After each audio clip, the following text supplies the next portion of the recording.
Le cœur de Manon battait comme un tambour de carnaval à Séville, fracassant le silence de la nuit andalouse. Elle avait fermé les yeux, feignant le sommeil, quand la main d'Emma, chaude et tremblante, avait effleuré sa hanche sous les draps légers de lin. Dans l'ombre de cette chambre d'hôte nichée dans les ruelles pavées de Grenade, ce geste n'était pas une caresse innocente, c'était une déclaration de guerre contre les chaînes invisibles qui les retenaient prisonnières l'une de l'autre. Emma retira sa main comme si elle s'était brûlée. Le souffle court. Les lèvres entr'ouvertes sur un aveu qu'elle n'osait pas formuler. « Pardonne-moi » murmura-t-elle dans le noir. Sa voix un filet de soie déchirée.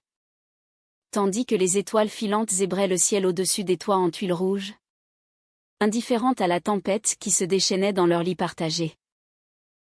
Grenade s'étalait devant elle comme un tableau vivant de Goya, avec ses palais mauresques aux fontaines murmurantes et ses jardins secrets où les jasmins exhalaient leur parfum enivrant sous la lune.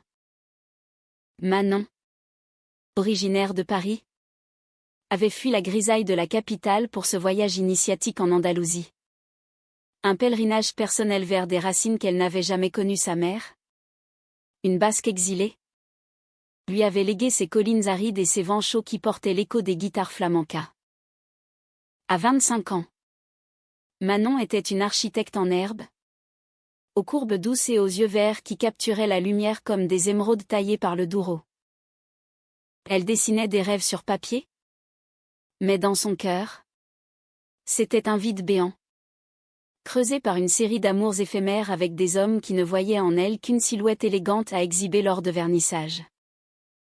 Emma, quant à elle, était arrivée en Espagne comme une ombre fugitive. 28 ans. Professeure de littérature à Lyon.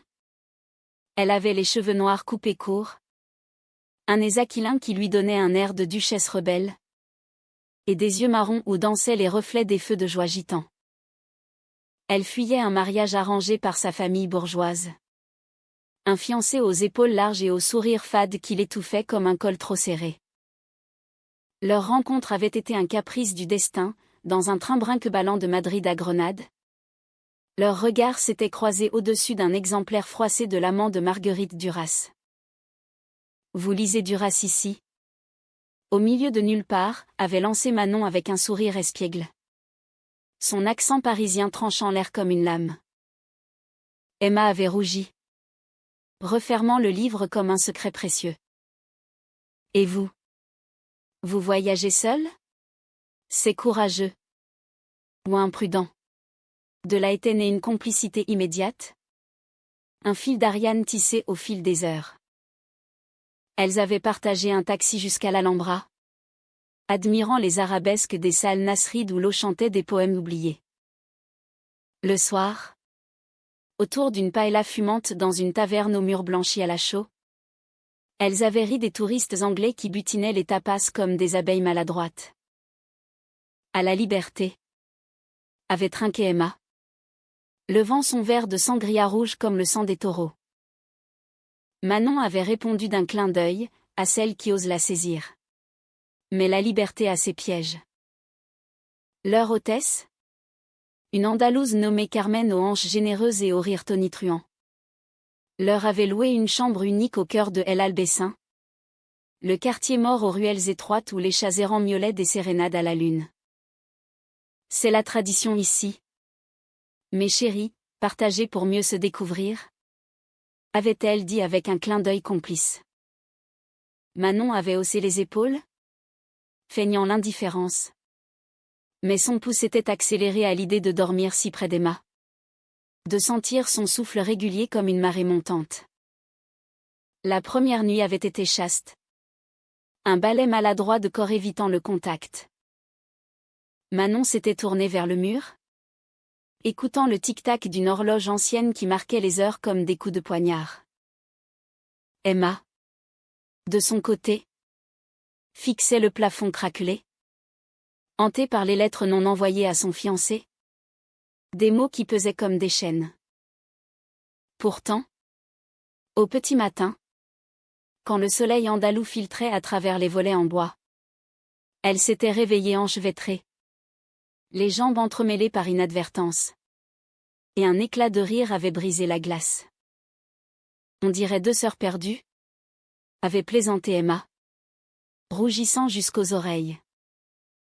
Les jours suivants avaient filé comme du sable entre les doigts. Elles avaient arpenté les marchés de Grenade, marchandant des éventails peints à la main et des bijoux en argent ciselé qui tintaient comme des promesses. Manon avait initié Emma à l'art de la sieste sous les orangers. Leurs corps alanguis sur des nattes tressées, le vent tiède caressant leur peau comme un amant invisible. Ici, le temps s'arrête, murmurait Manon, sa tête posée sur l'épaule d'Emma, inhalant l'odeur de jasmin et de sel qui émanait d'elle. Emma, pour la première fois, se sentait vivante, libérée du carcan de ses conventions familiales. Elle racontait à Manon ses rêves d'enfance, devenir une poétesse errante, comme Lorca avant les bals franquistes, déclamant des vers sous les étoiles de l'Alhambra. Pourtant, sous cette idylle naissante, des ombres planaient. Manon avait remarqué les appels insistants sur le téléphone d'Emma, ces vibrations étouffées qu'elle faisait taire d'un geste nerveux. C'est rien. Juste du travail, éludait-elle avec un sourire forcé. Manon, elle-même blessée par un passé de rupture brutale, n'insistait pas. Elle préférait se perdre dans les yeux d'Emma, ces puits de velours où elle entrevoyait un avenir possible. Un amour sans phare, sans mensonge. La nuit fatidique arriva comme un orage d'été. Elles avaient dîné tard. Un festin de gazpacho frais et de jambon ibérique fondant, arrosé de vin de ruda qui montait à la tête comme une fièvre douce. De retour à la chambre, l'air était lourd d'électricité, chargé de l'odeur des bougainvilliers qui grimpaient le long des murs. Elle s'était déshabillée en silence, glissant sous les draps avec une timidité d'adolescente. Manon, allongée sur le dos, sentait la chaleur du corps d'Emma à ses côtés, un feu qui la consumait de l'intérieur. C'est alors que la main d'Emma avait bougé. D'abord un effleurement innocent sur la couverture, puis un glissement plus audacieux, descendant le long du bras de Manon, frôlant sa taille, et enfin, osant l'interdit, une paume ouverte sur la courbe de sa hanche, les doigts s'aventurant plus bas, effleurant la lisière de soie qui séparait leur monde. Le temps s'arrêta. Manon retint son souffle. Un frisson la traversant comme une lame de fond. Était-ce un rêve? Une erreur? Ou la révélation d'un désir qu'elles avaient toutes deux nié depuis leur rencontre? Emma se figea. Son cœur cognant si fort que Manon le sentait vibrer à travers le matelas. Je ne sais pas ce qui m'a pris, balbutia-t-elle, la voix brisée. Mais ses yeux, dans la pénombre, brillaient d'une faim ancienne, d'une soif qu'aucun homme n'avait jamais étanchée. Manon, au lieu de reculer, posa sa main sur celle d'Emma, la retenant là, sur sa peau. Ne t'excuse pas, murmura-t-elle, sa voix un velours râpé. Montre-moi. Ce fut le début de leur chute. Les lèvres d'Emma trouvèrent celles de Manon dans un baiser vorace. Un raz-de-marée de saveur, celle des larmes, sucre du vin, amertume des secrets tus. Leurs corps se cherchèrent comme des âmes damnées, explorant les contours interdits avec une urgence presque douloureuse. Manon arqua le dos sous les caresses d'Emma, ses ongles s'enfonçant dans la chair tendre de ses épaules, tandis que des gémissements étouffés emplissaient la chambre, se mêlant au chant lointain des grillons. Pour la première fois, Manon se sentit entière, comblée par une tendresse qui allait au-delà de la chair, touchant l'âme. Pourtant, au cœur de cette extase, un doute s'insinua. Tandis qu'Emma la serrait contre elle. murmurant des mots d'amour en français approximatif. Tu es ma lumière? Ma Manon. Son téléphone vibra sur la table de nuit. Un bourdonnement insidieux comme un serpent dans l'Éden. Manon l'ignora, se perdant dans les vagues de plaisir qui la submergeaient. Mais le lendemain matin, quand Emma se leva pour répondre à un appel matinal, sa voix basse et tendue, Manon comprit que le paradis avait ses fissures. Elles passèrent la journée à vagabonder dans les grottes de Sacremonte, où les gitans dansaient le flamenco avec une passion qui faisait saigner les âmes.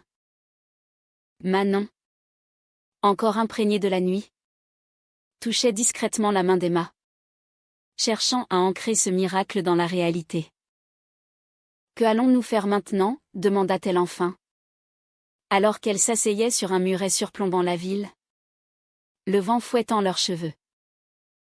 Emma hésita, son regard fuyant vers l'horizon où la Sierra Nevada se parait de neige éternelle.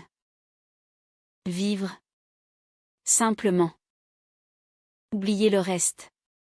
Mais le reste revint sous forme d'un SMS que Manon aperçut par inadvertance. Quand rentres-tu? Il me manque ton corps contre le mien. Ton fiancé. Le mot « fiancé » frappa Manon comme un coup de couteau. Elle se raidit, le sang se retirant de son visage. Emma, sentant le changement, se tourna vers elle, les yeux écarquillés. Manon. Ce n'est pas ce que tu crois.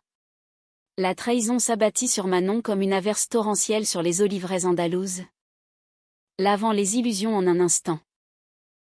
Elle se leva d'un bond, repoussant la main d'Emma qui tentait de la retenir, et s'enfuit dans les ruelles labyrinthiques de El Albessin, les larmes brouillant les mosaïques colorées des murs. Derrière elle, la voix d'Emma se brisa contre les pierres. « Attends. Laisse-moi t'expliquer. » Manon courut sans but, ses sandales claquant sur les pavés irréguliers, jusqu'à ce que ses poumons la trahissent. Elle s'effondra contre le mur d'une église oubliée. Le Christ en croix la toisant de ses yeux peints. Impassible. Comment avait-elle pu être si naïve? Elle, qui avait lu Proust et ses madeleines empoisonnées, qui connaissait par cœur les mensonges des cœurs humains. Emma, avec sa douceur feinte et ses caresses volées, n'était qu'une autre fugitive, une ombre mariée à un fantôme. Le lit partagé n'avait été qu'un interlude, un caprice méditerranéen avant le retour à la réalité bourgeoise. Des heures passèrent, ou peut-être des minutes, le temps s'était dissous dans le sel de ses larmes. Quand Emma la retrouva enfin, essoufflée et les cheveux en désordre, Manon leva un regard glacial. « Dis-moi la vérité. Emma. Es-tu promise à un homme? Un homme qui t'attend à Lyon? Avec un anneau et des projets de maison en banlieue? » Sa voix tremblait. Un mélange de rage et de désespoir qui faisait écho aux complaintes des vieilleries flamencas. Emma s'agenouilla devant elle, les mains tendues comme une suppliante. « Oui. » murmura-t-elle, les yeux baissés. « Mais c'est une cage? Manon. Une cage dorée forgée par ma famille. Par les attentes d'une vie que je n'ai pas choisie. Pierre est gentil. Stable. Mais il ne me voit pas. Pas comme toi. » Elle releva la tête, ses yeux marrons implorant une clémence que Manon n'était pas sûre de pouvoir accorder. Hier soir. C'était vrai. Chaque toucher. Chaque souffle. C'était la première fois que je me sentais vivante. Manon rit. Un rire amer qui résonna dans la ruelle déserte. Vivante? Tu m'as fait l'amour en pensant à lui? Ou pire, en sachant que tu retournerais dans ses bras? Elle se releva, époussetant sa robe comme pour effacer les traces de leur nuit. Je ne suis pas un détour, Emma. Je ne suis pas une parenthèse exotique dans ton roman bourgeois. Elles rentrèrent en silence à la chambre d'hôte, un mur invisible les séparant. Carmen, sentant la tempête, leur servit un thé à la menthe sans poser de questions. Ses yeux noirs pleins d'une sagesse gitane. L'amour en Espagne est comme le flamenco, il brûle. Il saigne. Mais il guérit. Dit-elle simplement avant de s'éclipser. Cette nuit-là, elles dormirent dans des lits séparés ou plutôt Emma sur le sol, enveloppée dans une couverture, tandis que Manon veillait, fixant le plafond comme une toile vierge. Les souvenirs de leur étreinte la hantaient, la courbe du dos d'Emma sous la lune, le goût de ses lèvres salées de sueur et de désir, les murmures en français mêlés à des soupirs inarticulés. Était-ce de l'amour? Ou une illusion née de la solitude? Manon, qui avait toujours fui l'engagement, se surprit à vouloir les deux, la passion et la permanence. Le lendemain, elles décidèrent tacitement de poursuivre le voyage, comme si ignorer la faille pouvait la combler. Elles prirent un bus brinque-ballant vers Séville, la ville des passions dévorantes, où les orangers bordent les avenues et où le Guadalquivir charrie les secrets des amants maudits. Dans le véhicule poussiéreux, leurs genoux se frôlaient par accident, envoyant des décharges électriques que ni l'une ni l'autre n'osait nommer. Manon feuilletait un guide touristique, mais ses yeux glissaient vers Emma, qui somnolait la tête contre la vitre. Un sourire fugace aux lèvres comme si elle rêvait d'elle. Séville les enveloppa de son manteau de chaleur et de musique. Elles visitèrent la cathédrale gothique, immense squelette de pierre où les confessionnaux absorbaient les péchés comme des éponges. Si j'entrais là-dedans, que dirais-je, plaisanta Manon, tentant de briser la glace. Emma haussa les épaules. Que j'ai péché par omission. Que j'ai aimé une femme pour la première fois. Et que ça me terrifie. Ces mots, prononcés d'une voix basse au milieu des touristes, firent vaciller Manon. Elle prit la main d'Emma, la serrant fort, et elles marchèrent ainsi jusqu'à la Plaza de España. Ce palais aux azulejos bleus et ocre qui semble sorti d'un conte des Mille et une nuits. Assises sur un banc en céramique, elles parlèrent enfin. Emma raconta son enfance à Lyon, une maison cossue aux rideaux de velours, un père banquier aux moustaches impeccables, une mère qui brodait des illusions de perfection. J'ai toujours su que j'étais différente, murmura-t-elle. Les filles au lycée, leur rire, leur corps en fleurs. Mais on m'a appris à regarder ailleurs. Pierre était la solution facile, un avenir tracé, sans vagues. Manon, à son tour, se confia. Sa mère basque, morte trop tôt d'un cancer vorace, lui avait laissé en héritage un amour des vents libres et une méfiance viscérale envers les cages. À Paris, j'ai couché avec des hommes pour me prouver que j'étais normale. Mais c'était du vide. Emma. Du vent. Toi. Tu es la tempête. Leur réconciliation fut timide. Un baiser volé derrière une colonne de la Real Alcazar, où les jardins mauresques bruissaient de secrets. Mais la passion renaquit. Plus féroce. Lors d'une nuit dans une posada sévillane au balcon en fer forgé. Elles firent l'amour avec une urgence nouvelle, explorant chaque recoin de l'autre comme pour graver leur union dans la chair. Emma, audacieuse, guida les mains de Manon vers des territoires inexplorés, ses gémissements se mêlant au chant des cigales. Je te veux, Manon. Pas pour une nuit, mais pour toujours. Alta-t-elle, les yeux brillants de larmes. Pourtant, le doute persistait. Les appels de Pierre se multipliaient. Et Emma, rongée par la culpabilité, les répondait en cachette, promettant un retour imminent. Manon le savait, elle voyait les cernes sous les yeux de son amante. Les sourires forcés. Finissant avec lui. Implora-t-elle un matin. Alors qu'elle prenait un petit déjeuner de churros trempés dans du chocolat épais. Appelle-le. Dis-lui la vérité. Emma hocha la tête. Mais ses doigts tremblaient sur le téléphone. Le conflit éclata lors de la feria de avril. Ce carnaval de couleurs et de saïta où Séville explose en une fête païenne. Vêtue de robe flamenca, Manon en rouge sang. Emma en noir ornée de volants.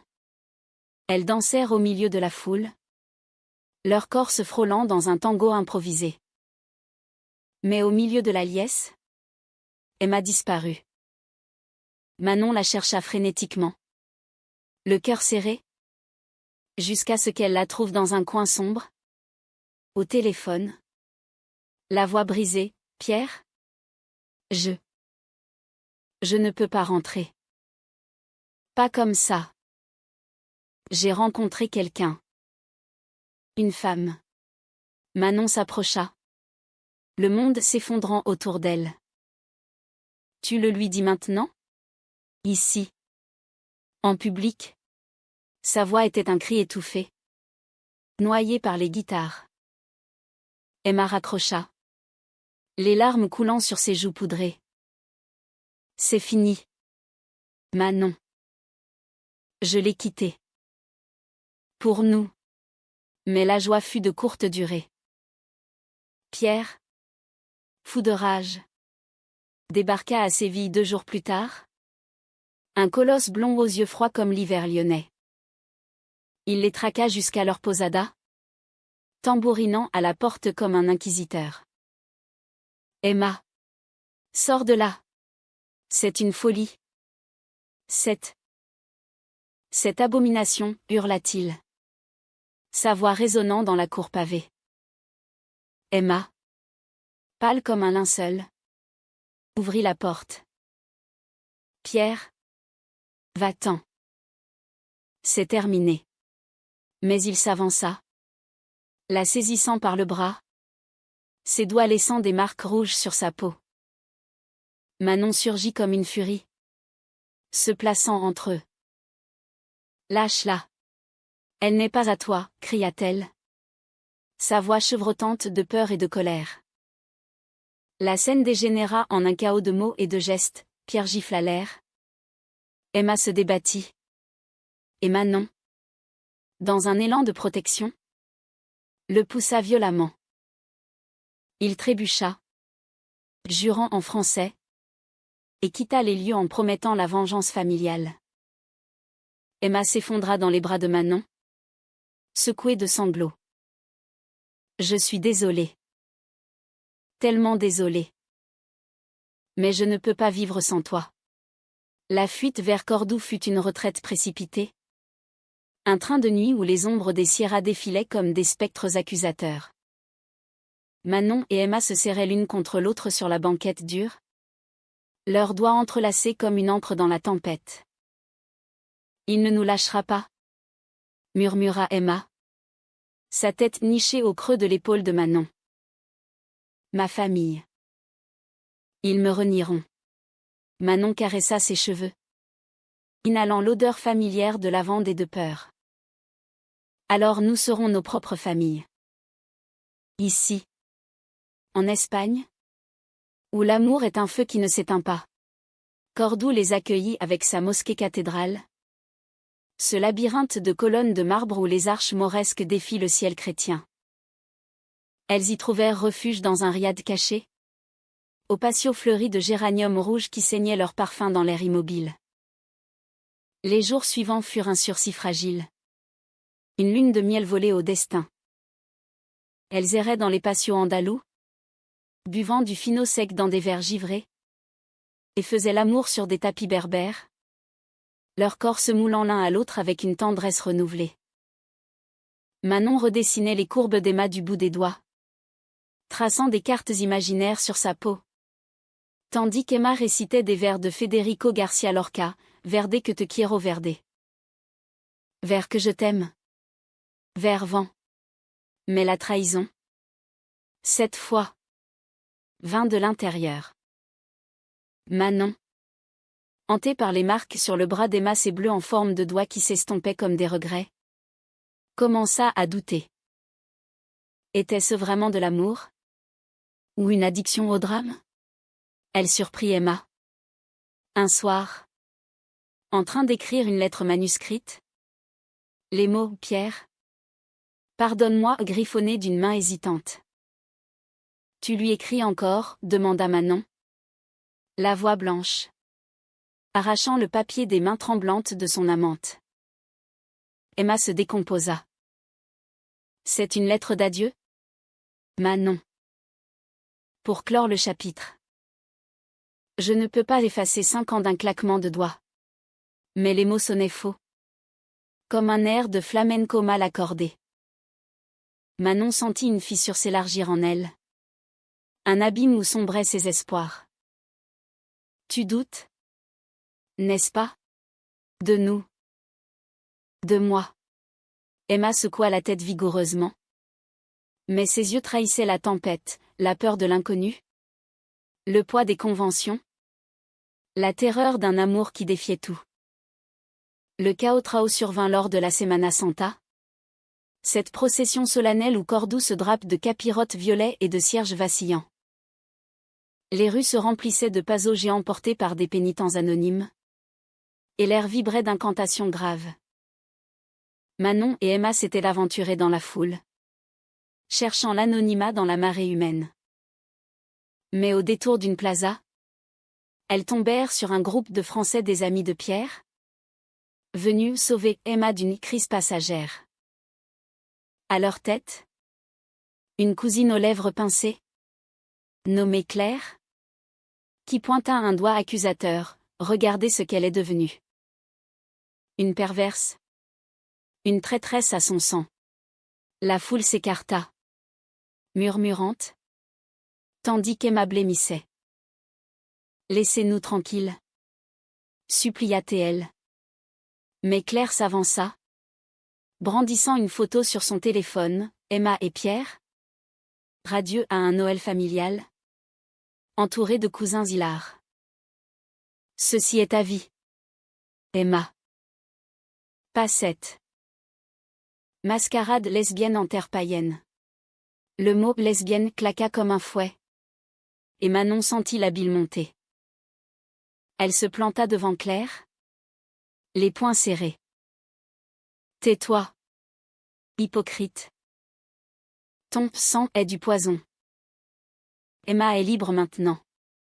La confrontation dégénéra, Claire cracha des insultes, évoquant le déshonneur, la folie, les portes de la famille qui se fermeraient à jamais. Emma, déchirée, se tourna vers Manon. Je ne peux pas. Pas comme ça. Pas au milieu de cette haine. Et dans un geste qui brisa le cœur de Manon, elle suivit Claire, jetant un dernier regard par-dessus son épaule, un regard rempli de regrets et d'amour inachevé. Manon resta plantée là, au milieu des processions, les larmes se mêlant à la pluie fine qui se mit à tomber, comme si le ciel pleurait avec elle. Elle erra toute la nuit, les rues de Cordoue se muant en un dédale de souvenirs, le rire d'Emma dans les patios, ses caresses sous les étoiles, ces murmures d'amour qui sonnaient maintenant comme des mensonges. Au lever du soleil, elle prit un bus pour Ronda, la ville perchée sur son Tajo vertigineux, cherchant l'oubli dans le vide. Ronda était un précipice, un pont suspendu au-dessus de l'abîme où les amants maudits venaient se jeter, disait-on.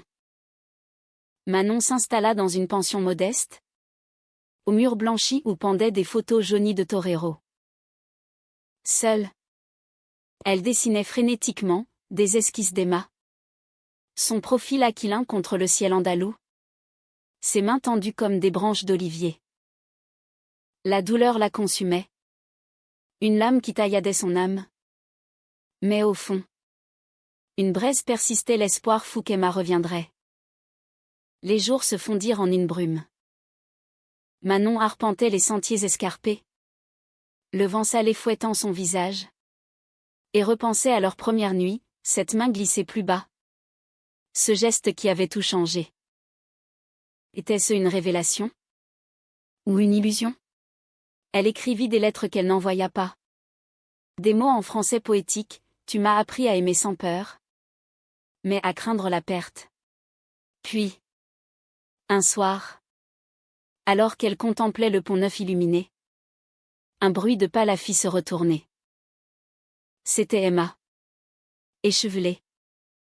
Les yeux rougis par les larmes et les nuits blanches. Je suis revenue, dit-elle simplement.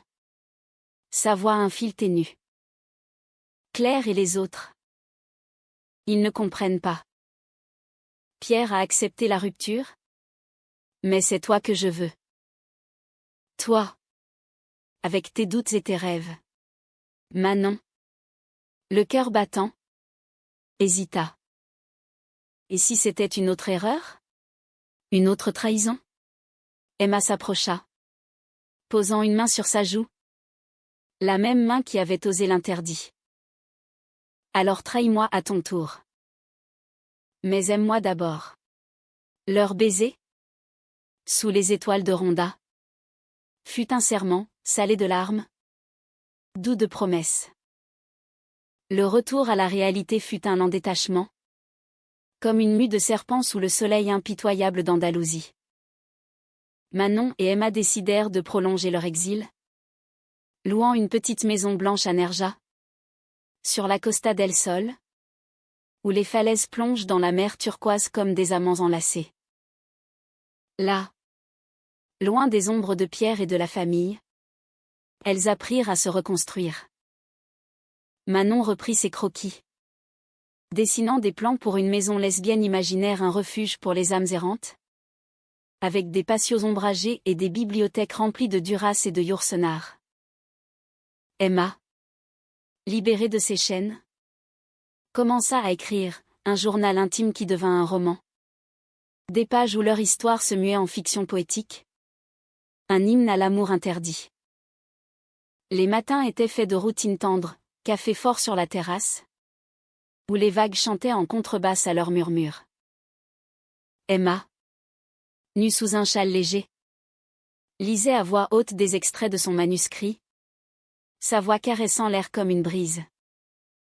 Manon l'écoutait, les yeux mi-clos, et parfois, d'un geste espiègle, tirait sur le châle pour la ramener à elle. Leur rire se mêlant aux cris des mouettes. Leurs nuits étaient des symphonies de chair et d'âme. Emma explorait Manon avec une patience infinie, ses lèvres traçant des constellations sur sa peau. Tandis que Manon, audacieuse, guidait ses mains vers les abysses du plaisir. Des gémissements rauques emplissant la chambre ouverte sur la mer. Pourtant, le passé n'était pas mort, il rôdait comme un taureau dans l'arène. Des lettres arrivèrent de Lyon, des missives de la mère d'Emma.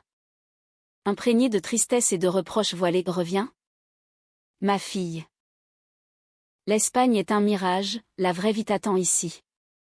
Pierre, lui, envoya un colis anonyme, un livre de poèmes d'amour hétéroclite, avec une note laconique, pour te rappeler ce qui est normal. Manon brûla les lettres dans un brasero, les flammes dansant comme des danseuses flamencas. Mais Emma pleura, le poids de l'exil la rattrapant. Le vrai test vint avec un appel nocturne, la mère d'Emma, à l'agonie d'un infarctus. Viens, supplia-t-elle au téléphone. Sa voix un râle. Avant qu'il ne soit trop tard. Emma raccrocha, dévastée, et se tourna vers Manon. Je dois y aller. Seule. Manon sentit le sol se dérober. Seule? Après tout ça? Emma secoua la tête, les larmes coulant. Pour clore le cercle. Pour leur dire adieu à ma façon. Mais je reviendrai. Promis. Les jours sans Emma furent un purgatoire. Manon marchait sur les plages de Galets, ramassant des coquillages polis par les marées, et repensait à leur révélation, cette main glissée plus bas. Ce geste qui avait fissuré les murs de leur vie. Elle écrivit des poèmes. Des vers en français rimés comme Verlaine, ton toucher fut ma aube. Ton départ mon crépuscule. La solitude aiguisait sa douleur. Mais aussi sa force, elle contacta des amis à Paris. Envisageant un retour avec Emma. Une vie commune dans un atelier du Marais. Emma revint changée, amaigrie. Les yeux hantés. Mais résolue. Maman est morte en paix. Murmura-t-elle. Serrant Manon contre elle. J'ai tenu ta main dans la mienne. Invisible. Et j'ai dit, je suis heureuse. Enfin. La famille l'avait chassée. Porte close et héritage renié. Mais Emma n'avait pas fléchi. C'est fini. Nous commençons maintenant. Leur amour, forgé dans le feu des conflits, devint une flamme stable. Elles rentrèrent en France ensemble, s'installant à Biarritz, aux confins basques, où les vagues de l'Atlantique rappellent celles de l'Andalousie. Manon ouvrit un cabinet d'architecture, concevant des espaces fluides pour des couples atypiques, des maisons où l'amour n'a pas de genre. Emma publia son roman. La main dans l'ombre. Un best-seller discret qui toucha des cœurs en quête. Elles se marièrent civilement lors d'une cérémonie intime. Sous les pins murmurants. Avec Carmen comme témoin. Venue d'Espagne avec un éventail peint de leurs initiales entrelacées. Les années passèrent. Douces comme un rioya millésimé. À 30 ans, Manon et Emma adoptèrent une petite fille basque. Prénommée Luna. Aux yeux verts comme sa mère et aux cheveux noirs comme l'autre. Elle lui racontait des histoires d'Andalousie, de lits partagés et de mains audacieuses. D'amour qui triomphe des trahisons. L'amour, ma chérie, est une révélation, disait Emma en bordant Luna. Tandis que Manon ajoutait, et une promesse. Parfois. Dans la nuit. Quand le vent de l'océan chantait à leurs fenêtres. Emma glissait sa main plus bas. Et Manon souriait dans l'ombre. Ce geste n'était plus une transgression, mais un rappel, qu'elles avaient osé aimer, survécu. Et dans ce lit partagé pour la vie, elles trouvaient la paix, une humanité profonde, tissée de cicatrices et de joie. À la française, élégante, passionnée, éternelle.